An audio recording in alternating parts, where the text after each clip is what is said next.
Hello, everybody, and welcome to Mystical Awakenings with Deb and Arjay, right here on KGRA, the most happening place anywhere on the web.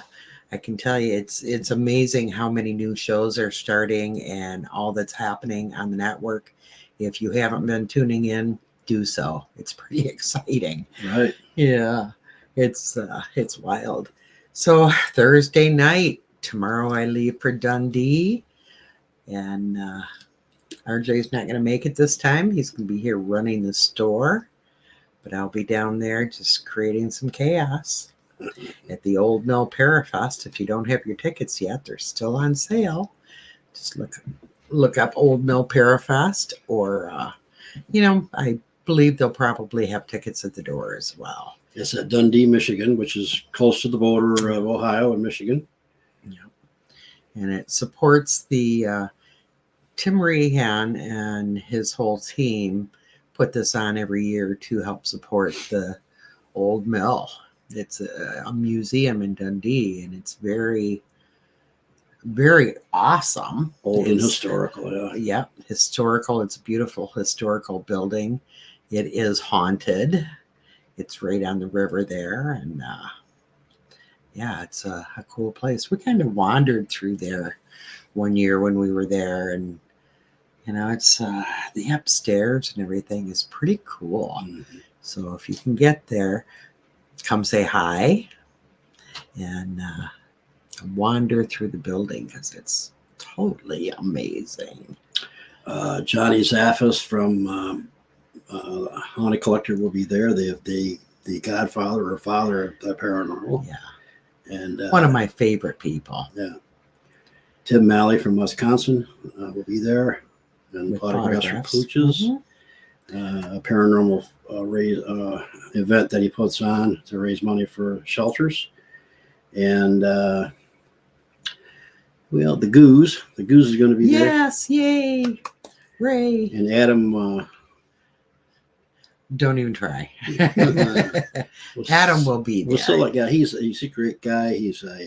I always slaughter his name. I don't even try it anymore. He's a medium, but he's also a wonderful Native American flute player, and just an all-around cool guy. And he's part of that team. Yeah.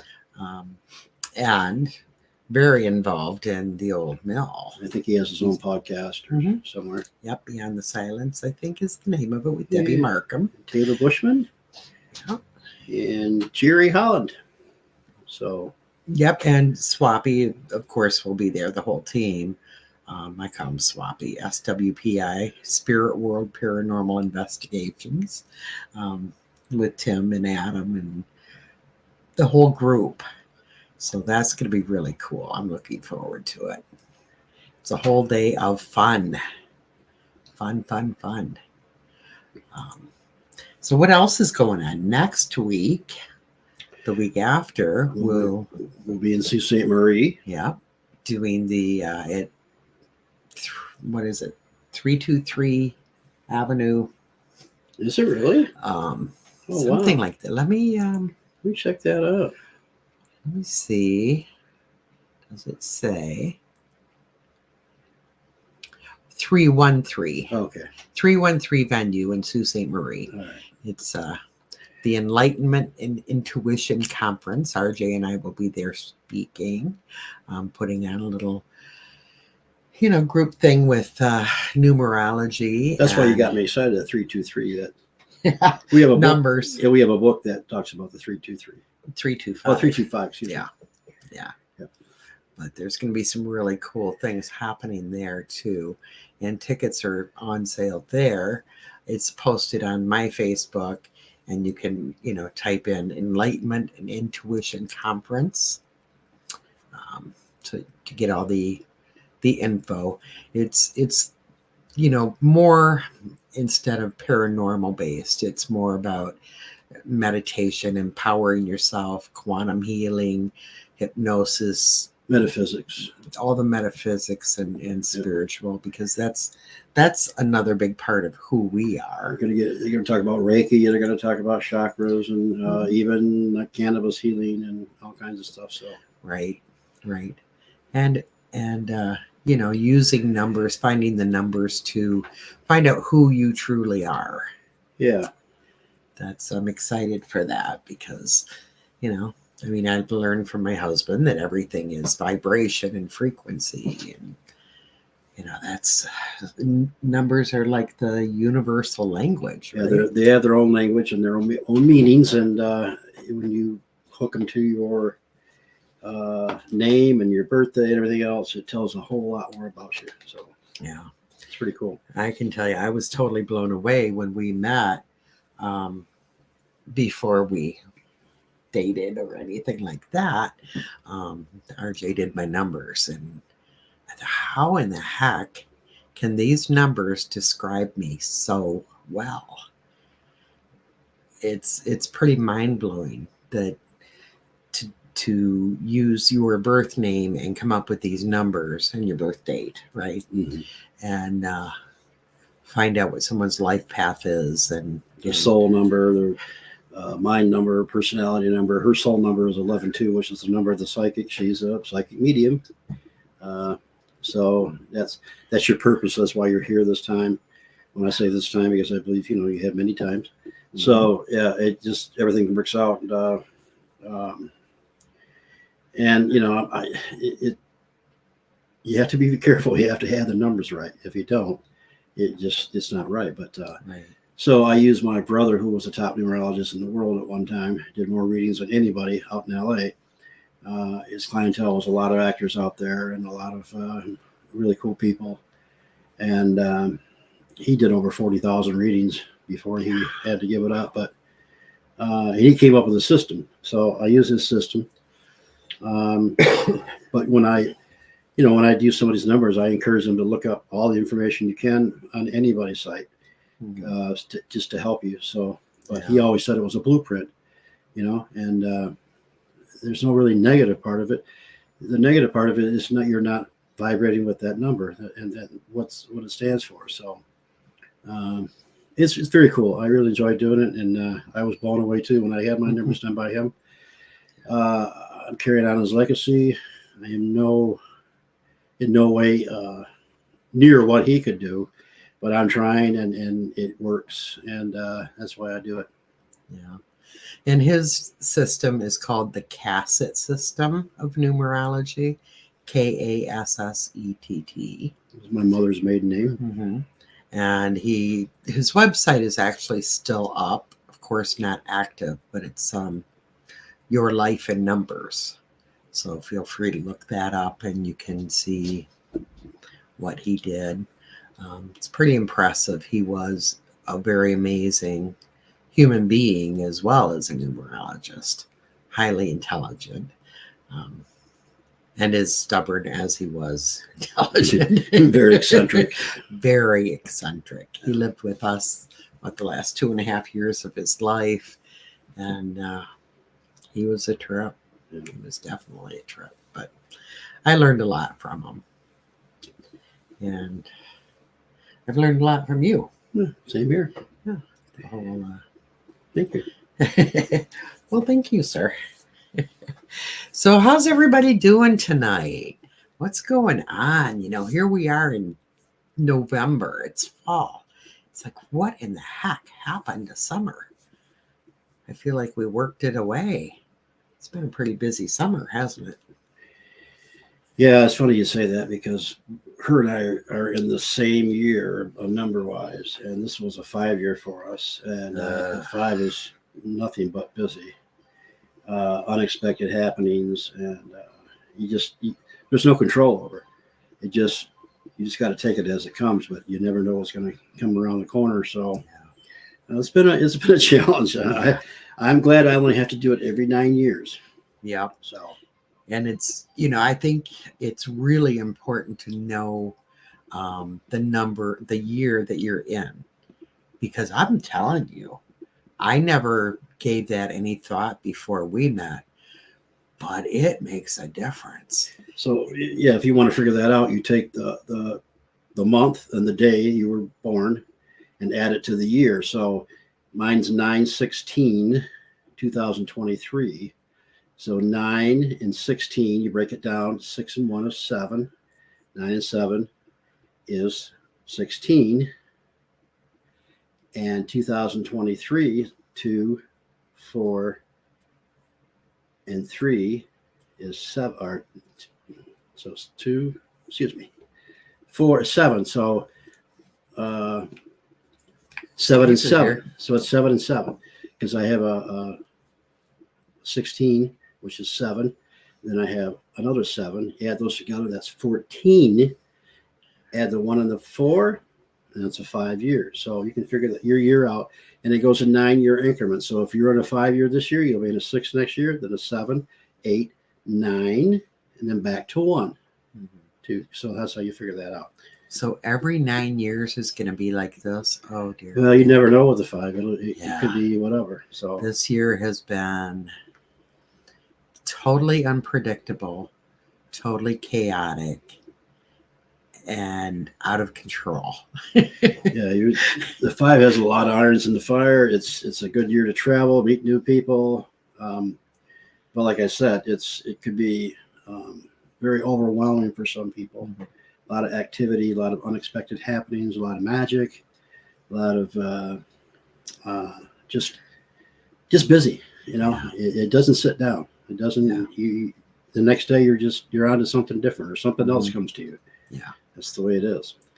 Yep. I can say I have slept less this year than I have ever slept in my life. Yeah. I mean, if I get 4 hours, once in a blue moon, I'll get 5, but that's it. And I don't know why, other than we're in a 5-year. And I wake up every morning with the brain on, going, okay, what do I have to do? And I grab my phone and start looking at my calendar. So that gives you an idea of how crazy it's been. Although, we've had some pretty cool para things happen. We had an amazing Michigan UFO Contact this year. I would say every year it's better and better, and this year definitely was over the top. Amazing. The people that were there. I don't know about you, but I feel super blessed with how things went. Mm-hmm. Our lineup was fantastic. We're so lucky. Hi. Is it Tammy? Yeah. Hi, Tammy. How are you doing? Glad you were there. Yeah, it was. It was a blast. Again, it was like a 5. It was pretty chaotic and busy. The busiest we've seen yet. But I mean, yeah. It was like every person that was there was meant to be there. It was that kind of year where everything spiritually and galactically, I think, really just clicked. So,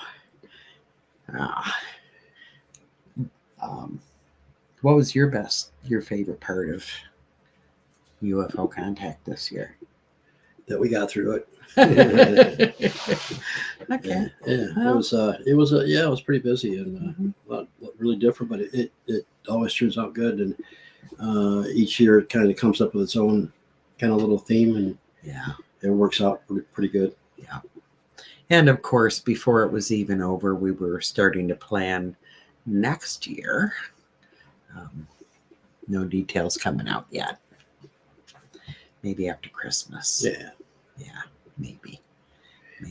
But we had some interesting Bigfoot excursions this year and sky watches. Yeah. And recently, last week, I got to visit some ancient earth rings just west of here, about 25 minutes, that I didn't know were here. And I think they were built in BC by the Gamkodesh. I don't know how to say it, but these people were here before the Anishinaabe, which were the Chippewas and Ottawas and Potawatomis, and the group of Native Americans that came in a little later, and they actually drove those people out. But these rings were just fantastic. They were huge. Yeah. And when you're standing, they're like 5-6 feet tall. They have like a moat around them.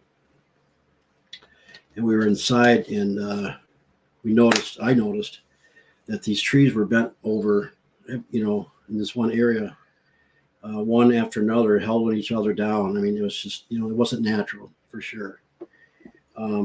We discovered these big rocks, like in the middle.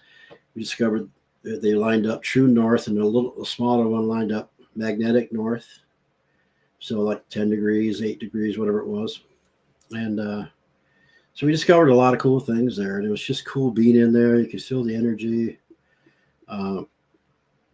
There's more around here. There's a lot more around here that I was aware of, that I became aware of, that we want to go visit. Of course, the weather's getting a little colder, but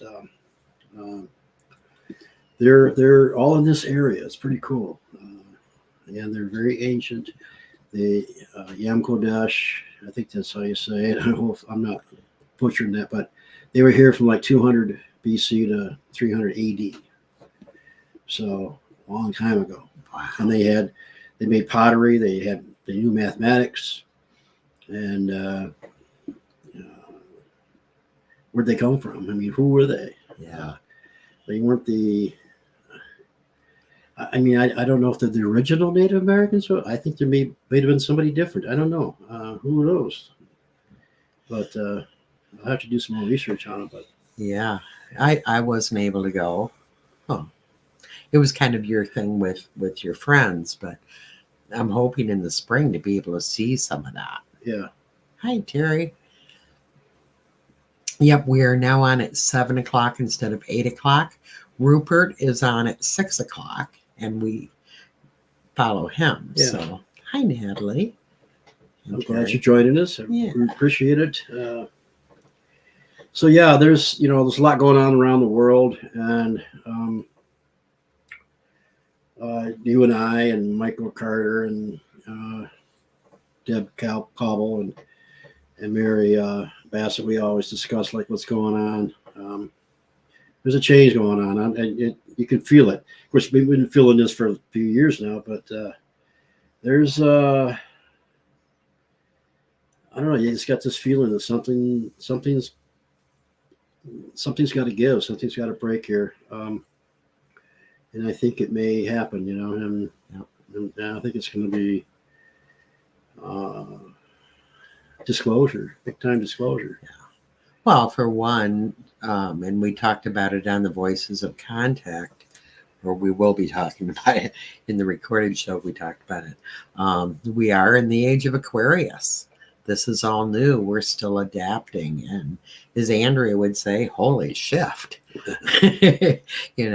So we are definitely shifting to new energy, higher frequencies, and many new happenings.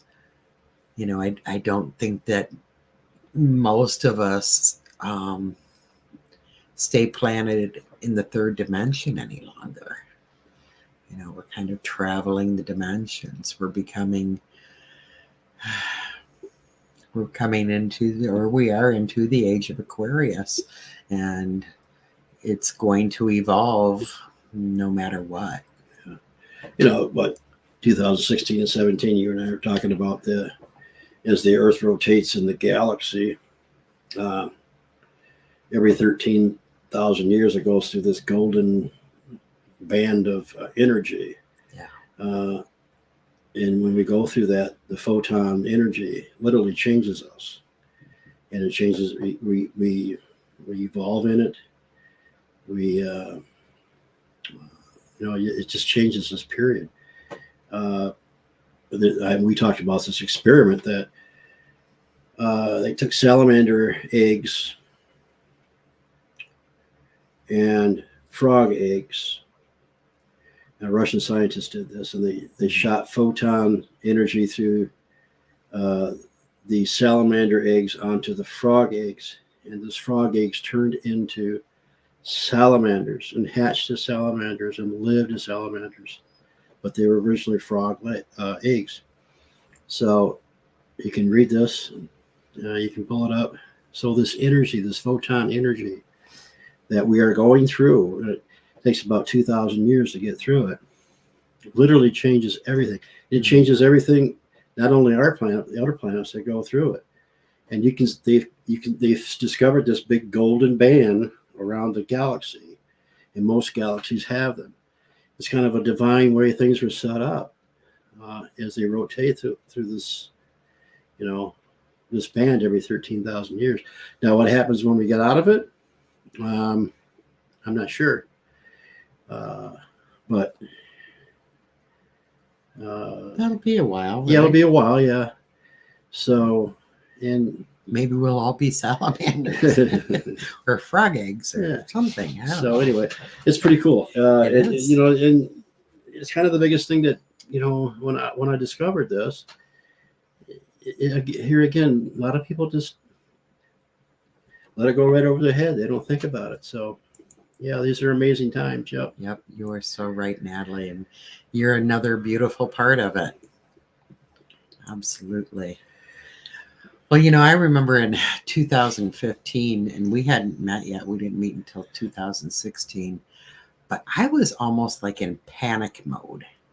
All of a sudden, on a spiritual level, things went crazy for me. I started putting on so many workshops, and it was like I had this terrible urge to wake people up, to get people ready, and I wasn't sure what for.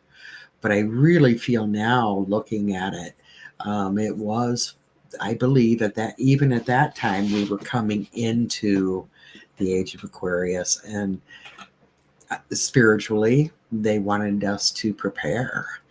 And so people like Natalie and us and many others that we know, I'm sure Terry was feeling it, and Tammy was feeling it, and Suzanne was feeling it. Hi, honey. Just had that intense need to prepare. Yeah. And the same thing happened to me in 2015. Yeah. It was exciting though. It wasn't like, and I remember, people, there was a lot of doomsdayers and, the world's going to end and this is going to happen and that's going to happen. And you always have that. But for me, it was like, okay, now it's time to step it up. I was really wanting to prepare everybody to become more spiritual, to open their minds, open their hearts, and prepare for these times to come. Mm-hmm. And here we are. We are in those times. Let's see. We're all brought together for a reason. Oh boy, is that ever the truth? Absolutely, 1,000%. We're brought together for a reason, and yeah, here we are. Yeah, I mean, you almost got to figure that we volunteered to come here to do this, to get this change going. Of course, the big change started in the 60s, and people started just, tuning into different frequencies and different things. Mm-hmm. And of course, it got squashed. The powers to be, they're not going to let us in that easy. And they're not going to give up a lot of fight, as we can see what's going on around the planet. But it's going to happen. They know it. And we are going to rise above all this. Mm-hmm. And our destiny will be fulfilled. So to become a part of the galactic family. So yeah. And I think it's all happening as it's supposed to. We get as humans, we get a little bit bummed sometimes. Think, God, why are we stuck in this mess and what's going on? And we have to remember that it is happening. There is a plan. We don't necessarily have control or total knowledge of it, although you can get a lot of that in meditation. But it is happening. Yeah, and there's different groups, and because the next generation, this generation, whatever. Some people are just depressed about it and say everything sucks. We're just going to all die. Yeah. And I get that. I really do. I get that. But you have to do your research. You have to evolve yourself, and you have to raise that vibration and try to do it with yourself, and then you can do it with others, and that's what it's all about. Regardless of whatever timeline comes into play, you have to understand we're getting help. Yeah. And if we're getting help, we have to show them that we're gonna do our work too. And because they're just not going to give it freely. That's the whole point. What's the point of just having everybody just do everything for you? But if you show some interest, if you show some love, and you show some raising your vibrations, then you're going to get more help from the universe. Excuse me. So, sorry about that. I was trying to fight it. Yeah. So keeping that in mind, that even on the surface, if it looks terrible, some of the stuff is necessary to go through to get to that higher level. Yes. And Suzanne, what she says goes right along with that. My universal friend told me to tell everyone they are here and we need to get ready. Exactly. And I couldn't agree with that more. I love that, Suzanne. Absolutely love it. And we talk a lot on the Voices of Contact about the preparation and how things are going. Thank you for the bless you. And bringing all of this to a more normal level. And this time has to happen first. It really does. Yeah. We have to see all of it as more normal. But if you think back 20 years ago, or for us, we can think back 50 years ago or more, you hear something about a UFO and everybody's like, oh my God, it's either very taboo, very insane, or all of the above. And nowadays you turn on the television and you hear there was a UFO sighting or something about a UFO. And it's all aliens in the backyard. Or, it's just not a big deal. Yeah. You open up the web, you see all kinds of stuff. Well, I do, maybe because we read all that stuff, but it is becoming more the norm than it used to be. So, and it's not normal for everybody. Trust me. Some people are going to have a real rough time with this, and I think, unfortunately, no matter how you do it, it's not going to be pleasant for some people, but it's going to happen, and I think there's going to be this mass worldwide sightings, and that's kind of happening. Yeah, I mean, it's happening now, and to where, but one day it's going to be, boom, turn on your TV, and all people are standing around and watching these things, and they're going to tell us they're here to help us. Now, we don't want to get to that point. They don't want to get to that point. They want us to help ourselves. That's the whole point of it. But if things get out of hand, they're going to have to do it that way. And a lot of people are going to like to hope they will do it. Well, they want to hope they do it. They have a lot of interest in this place, and they have a lot of investment in this place, and we are part of that investment. So I don't know. I have faith that a lot of people are there, and they're not going to be freaked out about it. But I think we just need this extra boost, and we're too far behind. We've been put too far behind by certain people that did not want us to raise our vibrations, and it's happening. But is it that we really are far behind, or that everything is happening as it's supposed to be? We think it's too slow. We think we're behind. I'm not so sure about that. I mean, none of us know the absolute truth, but my feelings are this has to happen first. We have to bring normalcy to it. Fear, being afraid of the unknown is the biggest issue, because so many people are afraid, and that causes hatred and all kinds of other things. If they show up now, people are going to be trying to shoot them down. So we have to find ways to dispel some of that fear. And that, to me, is through awareness. Yeah. Yeah, the speed of it, I'm probably being selfish because I've been dealing with this since I was a kid. And, but, are you ready to turn around and look up and see a 12-foot mantis being who's wonderful and beautiful and so spiritual and so, advanced looking at you? Are you able to handle that? What would you do? Would you pass out? Would you scream? Would you run for the hills? Unless you're prepared that, you got to do your research and your homework to find out who these people are and listen to the people that talk, and like we do on Voices of Contact, and you turn around and see this little 3-foot gray alien looking at you with these big eyes, and you got to be prepared that they're going to be here. They are here. I mean, and they're going to contact us one by one. Yeah. So. Yeah, and there's many different types. Yeah, and then there's tall human, 12-foot, 10-foot Pleiadians, long blonde hair, blue eyes, beautiful beings that don't look human like us. And not that the other ones aren't beautiful, but just we have to be prepared that there's a whole infinite amount of intelligent beings out there that don't look like us. Right. And they're saying, boy, they don't look like us.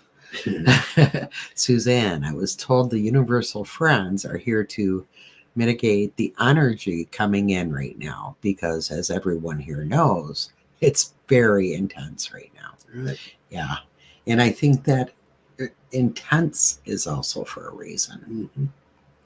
Just my thought. But yeah, that's so right on. Yeah, like I was talking about, we're going through this intense energy right now. This photon energy is hitting us and literally changing things. So, and light is information. Right. It's upgrading us. It's letting us know more information what's going on. So, yeah, it's pretty cool. Yeah. And Terry says, I would love to have a conversation with one. Well, sweetie, you don't know that you haven't. Yeah. Yeah, I mean, it sounds weird, but just start talking to them, and trust me, I've done it, and I got some results. Trust me. Yeah, and it's important to remember that communication with them most of the time is telepathic. Yeah. So you're not going to hear the voice; it's just going to come in. Or you'll have a light flash on and off, or you'll have something like in that sense. Let you know they're there, they're listening. Right. But they say the Pleiadians are the easiest to contact, so I don't know if that's true or not. But yeah. None of us know everything, but we do know there is good and bad. Yeah. But overall, it's kind of like humans. Most of them are pretty good. Well, be open to it. Yeah, that's the big thing. It kind of comes down to two choices: service to others or service for self. And those beings that are out there, service for self, really don't have our best interest in mind. That's right. And many humans are that way. Exactly. So, are they worse than humans? I don't know. But I can tell you when, and it seems like in the past 5 years, there's been quite a few people that I know, that we know, who have had contact with mantis beings. I think there's a reason for that. They are I love to be in their presence. It's super hard to explain. RJ probably remembers when they first started coming to me, I was a little freaked out because they don't look so cute. They're big, they're intimidating. And at first they wouldn't talk with me. So it really, do you remember? Yeah. I was trying to figure, what is this? Yeah. Now if they don't come, I ask for them. Yeah. So you do get past that visual sense. They almost have like a, I know this is gonna probably tick some people off, but almost like a godlike presence when they show up. You just feel their energy is very intense. It's very intense, but yet it's very loving and Yeah. very peaceful. Yeah.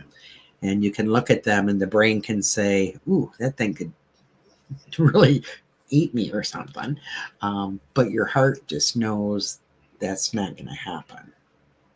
Does that make any sense at all? But and the only communication with them is telepathic. I've tried to get them to talk to me, and they won't. So another way they'll contact you is in your dreams too. So if you're don't take dreams as they're not real. They're just a dream. They contact us in our dream state. Yeah. A lot of times to protect us, protect our bodies from being in shock, whatever. So and the whole fear factor. Yeah, whole fear factor. Because we can just blow it off as a dream, but right. But it's not. So yeah. So if you the home feeling, Amanda, yeah, exactly, Amanda. Yeah. So and we've kind of thought about this in the last a month or so, that maybe these insectoids and the synthetic body races and maybe reptilians they're much older than they're much older races. And I always say that they have the exoskeleton, that they're more conducive to space travel too. So so true. Yeah. So true. So I'm curious, out of all of you listening and are in chat, have any of you had contact with these beings? I know at least one person has. Yeah. But I think that it is becoming, and we're seeing that on our show, The Voices of Contact, that it is becoming more and more widespread. People have less fear about talking about it these days. And I think it's, the contact part of it is happening more now than ever. Yeah. And I'm not sure if, again, I feel like that's the way it's supposed to be happening. But yeah, well, I do. I had read something, there a lot of people were talking about in 2015 and 16 that the timeline has been set back a little bit because things weren't just ready yet, and so we've been given a little more time for this thing to happen, and so how much time, I don't know, maybe a few years, whatever, until things can be straightened around, whatever they have to do. It's a big process. Right.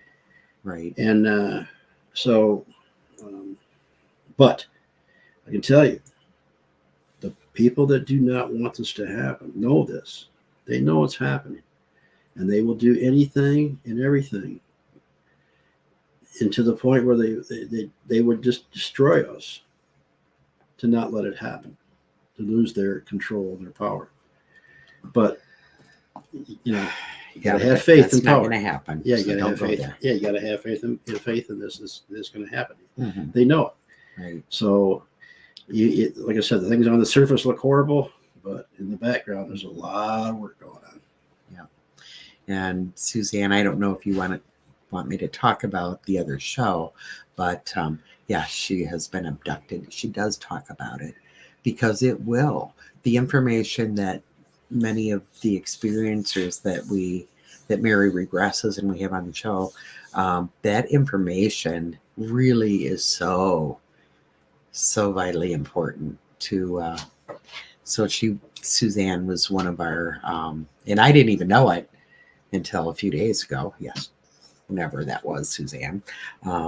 She was one of the people that was regressed and on the Voices of Contact, and had a pretty amazing experience, many experiences, and definitely has messages for the world.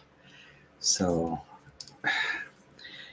bless you, Suzanne, and anybody who is willing to not only go through all of this and try to tap in and learn why, what, what's going on here, but you're willing to share it with the world, because we all need to know. Yes. And that's the biggest part of getting rid of some of this fear that's really holding us back. So bless you.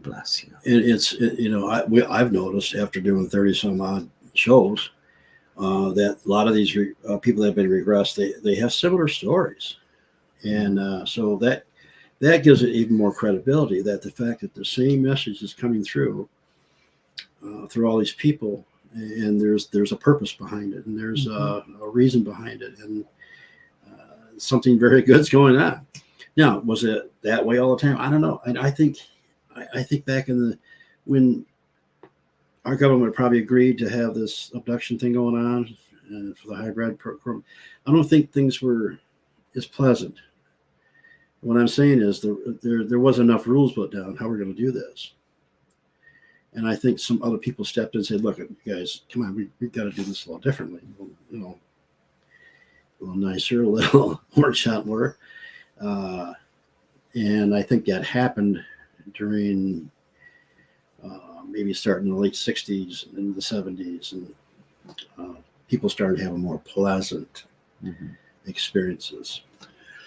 Well, Travis Walton was in the 70s, wasn't he? And his was not very pleasant. I'm not saying everybody, but it started getting, that might have been even the one that set it off. Yeah. But honestly, anymore now, we don't even hear that kind of experience. No. All of the regressions that we've taken part in have been, some have been a little frightening, but you just don't hear that kind of, and I don't know if you guys know Travis Walton's story. Fire in the Sky was a book and a movie, but it's true. But those types of things aren't talked about these days.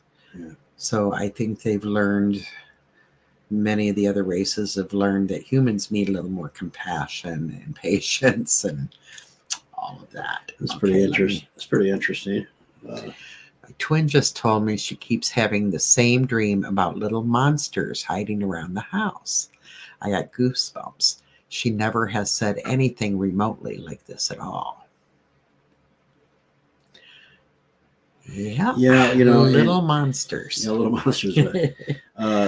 Probably little extraterrestrials, for sure. It might be elementals. I don't know, but so yeah, that's interesting. But isn't it nice? She said something. Now she's talking about it. Right. She's talking about it, and that's the thing. Just to get to talk about it, and we got to get it out. Yeah. And whatever it may be. So stay aware. Yeah. And Tammy, honestly, I would love to see Travis at the Michigan UFO Con as well. I've tried to contact him about it. He's been extremely busy the last 2 years, and he's getting tired. Yeah, he really is. Yeah. I don't know if we will get him, but I won't give up. I met Travis, I think about 12 years ago. And at the time, I believed in UFOs. I believed there was life on other planets, but I didn't have that knowing because I didn't remember any of my experiences. So I can tell you, when I first heard Travis, I'm thinking, why is he so emotional? This happened years ago. I had a personal conversation with him, and he literally cried while talking about his experience. And I didn't get it. I do now. Now my heart just breaks for him, because this isn't something, even though my experience was more spiritual, I don't think I've ever had any bad contact with them. It's still frightening, and it's still life altering. Mm-hmm. So to go through what Travis went through, yeah, it tugs at my heart. Yeah. But thank goodness he's still willing to talk about it. And he, even back in the 70s, saw the importance of people need to know. People need to know this can happen. If they want to take you any dang time they want, they can. And we do need to know that. So, yeah. I don't know for this for a fact, but I think that Travis, when he had his experience, wasn't supposed to wake up, but he was supposed to wake up. And things were a little array, so. Yeah. And I would like to see Travis regressed again because, sorry, ADD here. I told her to start writing her dreams down to get a better understanding. Perfect. That's the way to do it.